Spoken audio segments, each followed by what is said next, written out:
Justice Yashwant Verma impeachment matter. 145 MPs have made the impeach judge plead to the Speaker. 145 MPs, including opposition MPs, have signed the impeachment motion. Congress, TDP, JDU, JDS, CPM MPs are included among the 145 MPs who have signed the motion to impeach Justice Yashwant Verma on this cash haul case. Remember, next the Parliament will have to probe the cash haul, but 145 MPs across party lines have signed this motion to impeach Justice Yashwant Verma. Himanshu continues to be with me on this story. Himanshu, 145 MPs across parties, the motion has been signed. What more do we know? Who all are involved? What is the consensus among parties?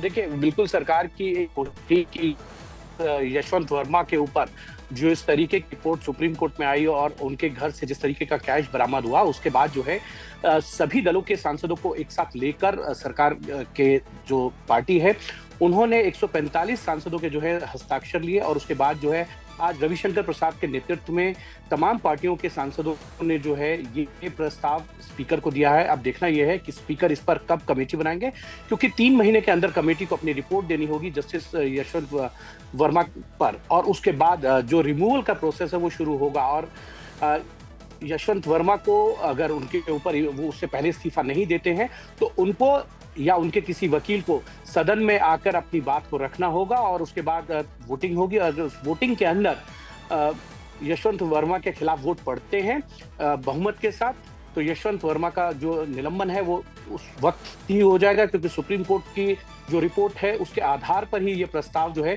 सभी पार्टियों के सांसदों के द्वारा लाया गया है। Justice Yashwant Verma क्योंकि सुप्रीम कोर्ट जा चुके हैं इस रिपोर्ट के खिलाफ, अब देखना यह है कि कब कमेटी बनेगी, क्योंकि 3 महीने के अंदर इस कमेटी को अपनी रिपोर्ट देनी होगी। तो ये मानकर चला जा सकता है कि जो शीतकालीन सत्र होगा। हिमांशु, एक बात हम जरा अपने दर्शकों के लिए क्लियर कर दें, that this committee that has to be created by the Parliament will have to investigate this entire matter. The Parliament will vote after the committee gives its report after the investigation into the matter.